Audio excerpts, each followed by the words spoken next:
The year was 1972. IBM had just shipped System 370, a mainframe that cost $400,000 and weighed more than a piano. The engineers were proud. The sales team was ecstatic.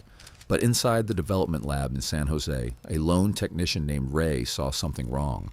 He had been testing a prototype disk drive, the IBM 3340, codenamed Merlin. The drive used a technology IBM had abandoned in the 60s. The actuator arm, a rigid metal rod that moved the read-write head across a spinning platter. The industry had moved to fixed-head drives that never moved because motion was considered the enemy of reliability. But Ray noticed something. The Merlin's arm never crashed. Not once in 3,000 hours. He brought his logbook to the engineering manager, who glanced at it and said, "We don't need a moving head drive. Our customers demand reliability."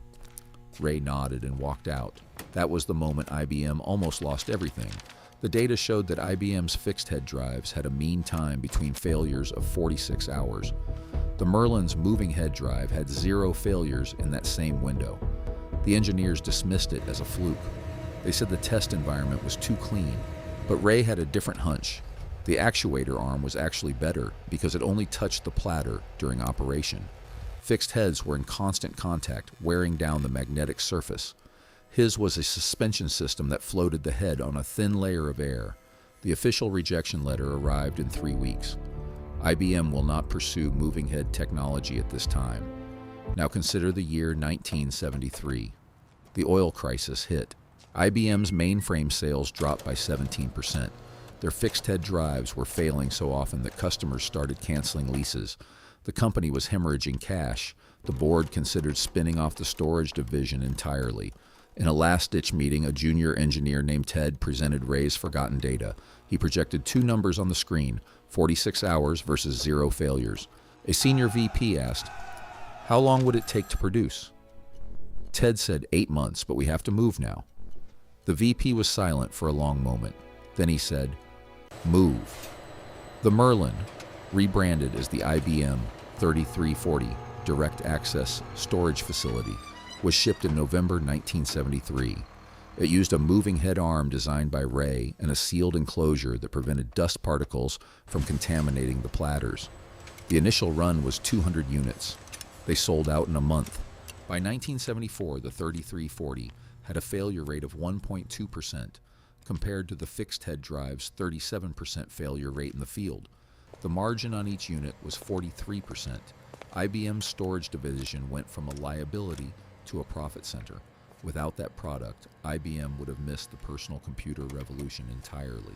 The PC division, which saved the company in the 80s, relied on the 3340's technology directly. Here's the paradox the engineers missed.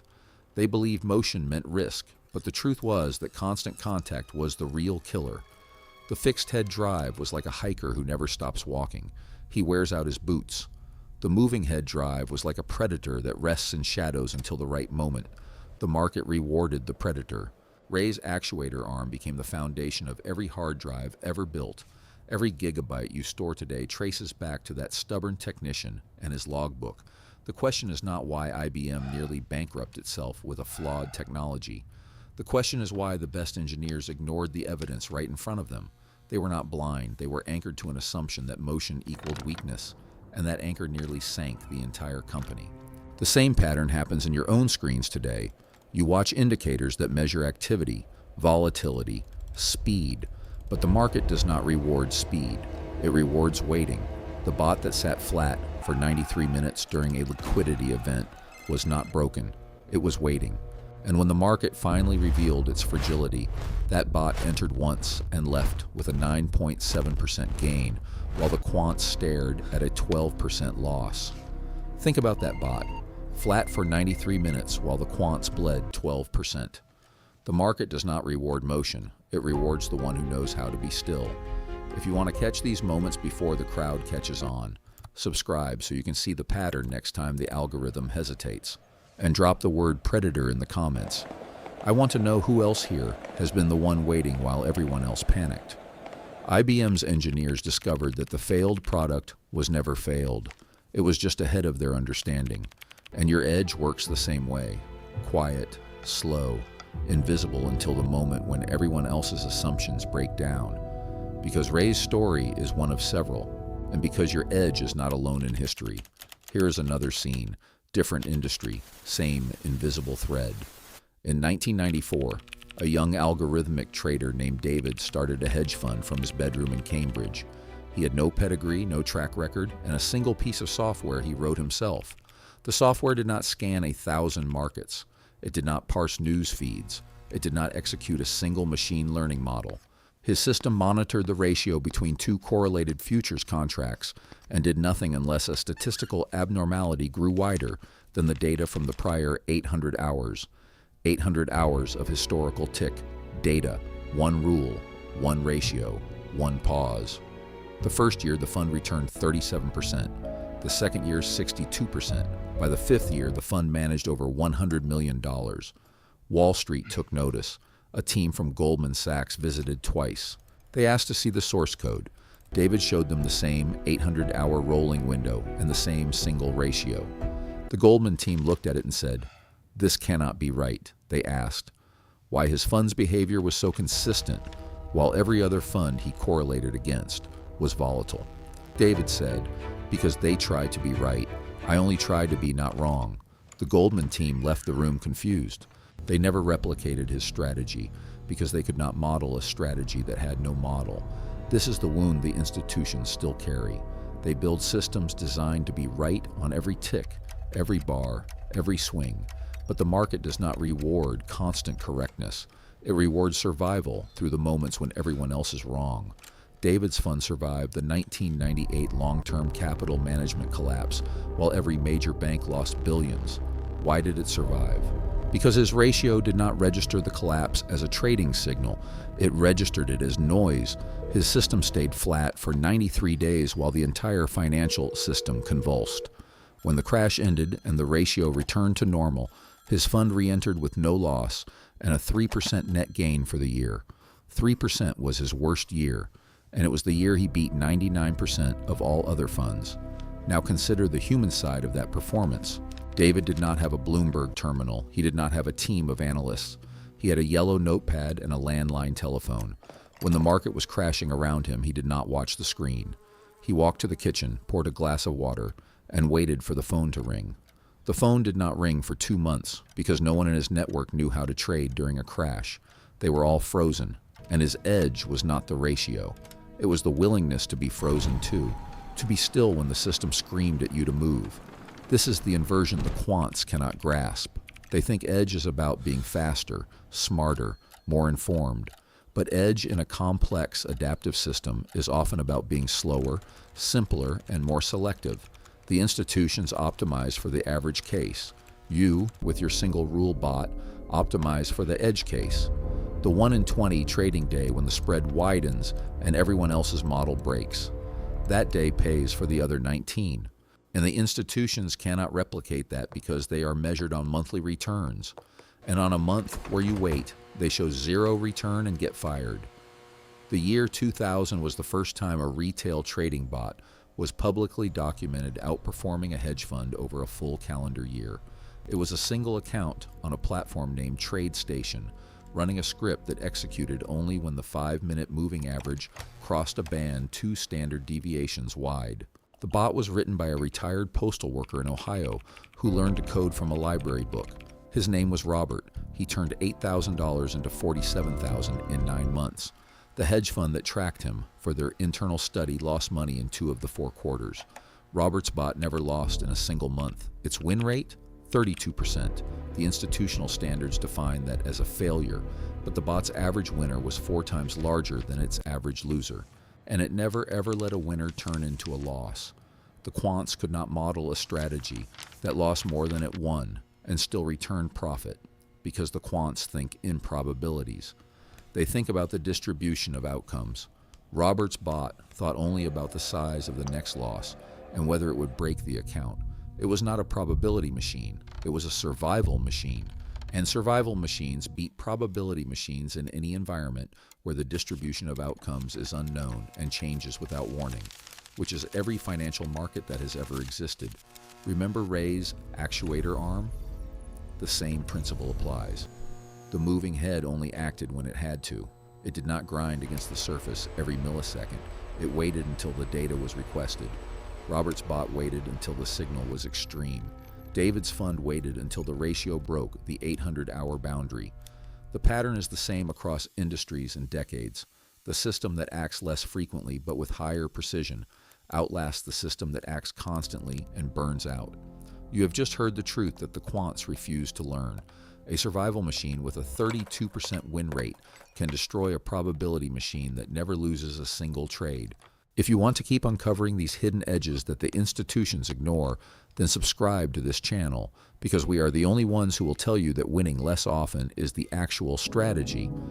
And before you move on, I want you to drop the phrase survival machine in the comments if you have ever felt that urge to overtrade, because admitting it is the first step to building your own actuator arm.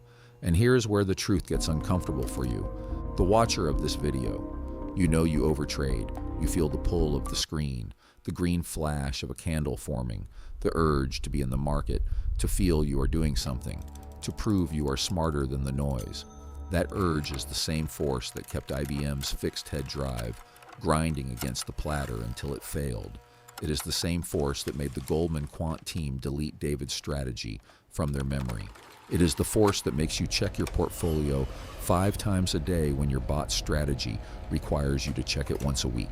The market does not need you to be active. The market needs you to be alive when it finally reveals its pattern. And the only way to be alive is to not have burned your capital, chasing every flicker. The institutions burn capital on thousands of flickers. You burn capital on hundreds. But you both burn it on the same assumption, that more action equals more edge. The data says the opposite. In 2019, a group of researchers at the University of Cambridge published a paper analyzing the performance of 100 algorithmic trading strategies over 10 years. They found that the most consistent top performers all shared one characteristic: a low number of executions per year. The median winning strategy executed fewer than 40 trades annually. The median losing strategy executed more than 300. The researchers called it the patience premium, but the institutions never adopted the finding, because a hedge fund that does 40 trades a year cannot charge the fees a hedge fund that does 300 can. The whole structure is built on activity. The more you trade, the more commissions the brokers earn, the more spread the market makers earn, the more data the institutions sell. You are paid to move, but you win by staying still. Think about what this means for your bot. You back-tested it over 6 months of historical data. You saw it returned 17% with a drawdown of only 3, but you also saw it sat flat for weeks at a time, and you worried it was broken. You tweaked the parameters. You added a second indicator. You turned a 1-rule bot into a 5-rule bot, and then you watched your returns drop to 9% and your drawdown rise to 11, because your first version was the Merlin. Your second version was the fixed head drive, and you are the engineer who threw away the logbook. This is the loop the institutions want you trapped in. They need you to believe that more complexity equals more edge, because they sell complexity. They sell data subscriptions. They sell AI-powered signals. They sell back-tested neural networks that cost $10,000 a year. And all of it is designed to make you move, to make you execute, to make you eat the spread that funds their liquidity. But the evidence is clear across every domain we have examined. The best systems are the simplest. The most robust strategies are the ones with the fewest rules. The ones that survive crashes are the ones that do nothing during normal times and act only in extremes. The institutions know this. Their internal research confirms it. But they cannot build products around it, because the product would be, buy our bot, check it once a month, do not open it otherwise. No recurring revenue. No upsells, no justification for a $1,000 monthly fee. So they bury the research and sell you the opposite. And now you have a choice. You can continue grinding your indicators against the platter, wearing down your account one small loss at a time. Or you can look at the data from 1972, from 1994, from 2000, from 2019, and ask yourself, what is the one thing my bot does when it does nothing?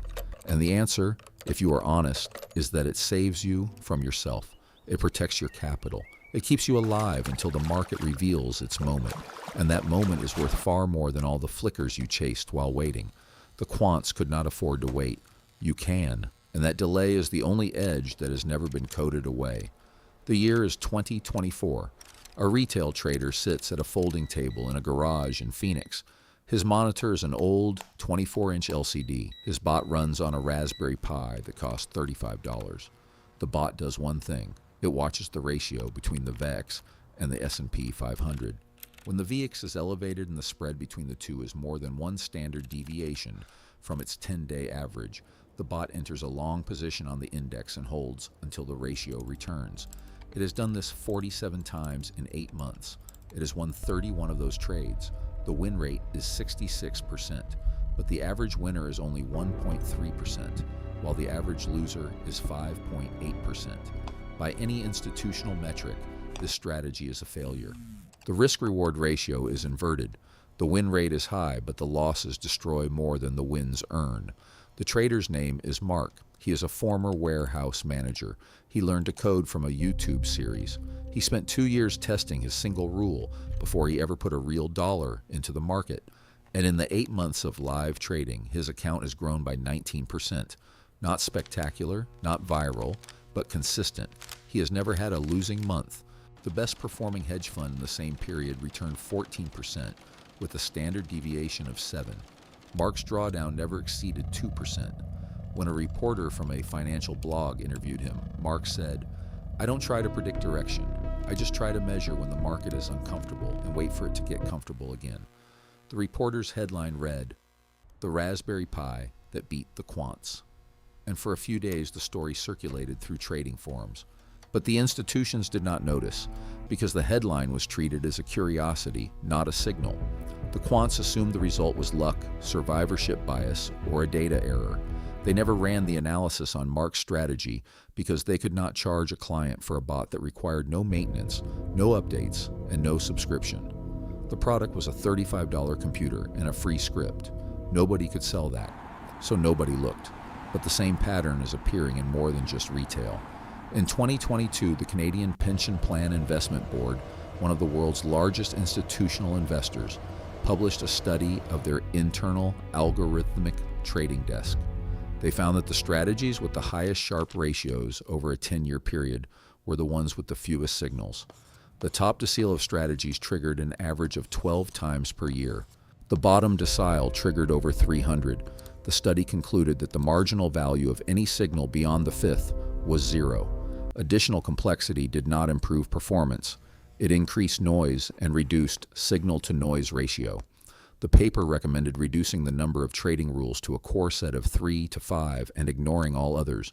And yet the institutions missed it, not because the data was wrong, but because the simplicity could not be packaged, priced, or sold. That is the quiet edge the retail trader has always had.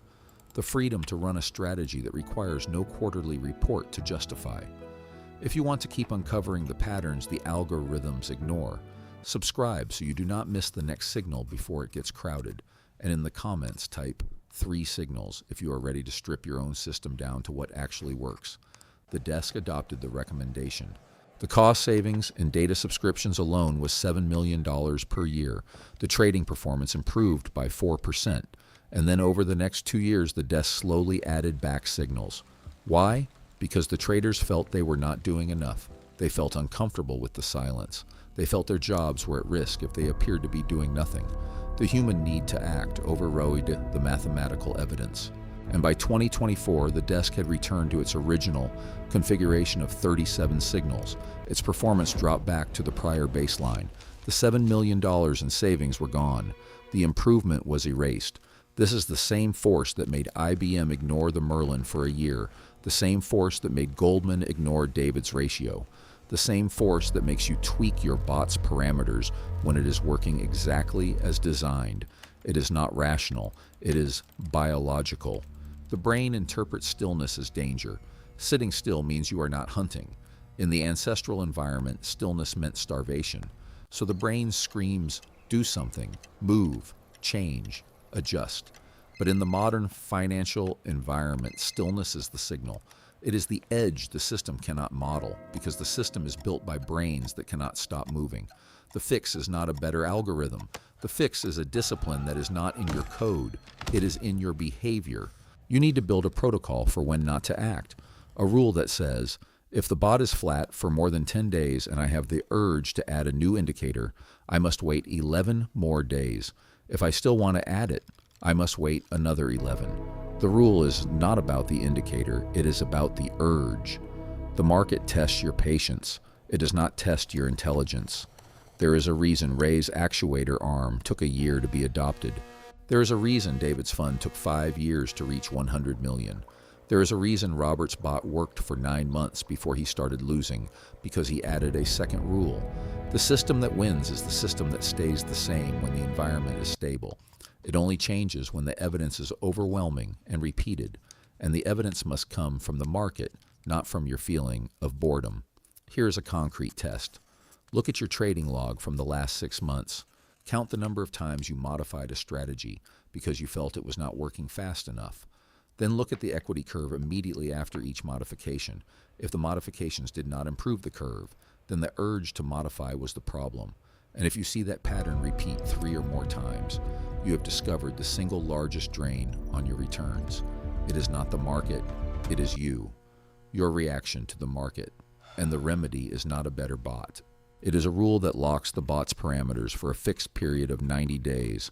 No changes, no tweaks, no peeking at the dashboard, just the data at the end of the quarter.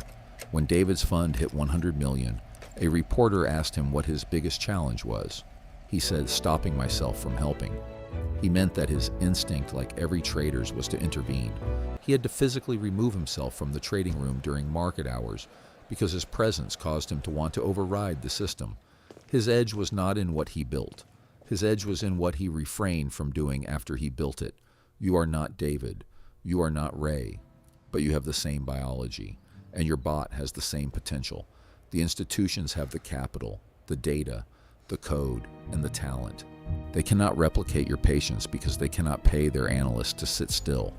You can. You have no one watching over your shoulder except yourself, and that self is the only edge that the market has never been able to price, because the market prices everything except the willingness to wait. The liquidity you provide by not trading is invisible. The data you add by not executing is unmeasurable. The advantage you create by not participating is not captured in any backtest. It exists only in the moment when the market breaks and you are the only one who did not break with it. In that moment, the entire system becomes your counterparty, and you win not because you were right, but because you did not have to be. You only had to be still.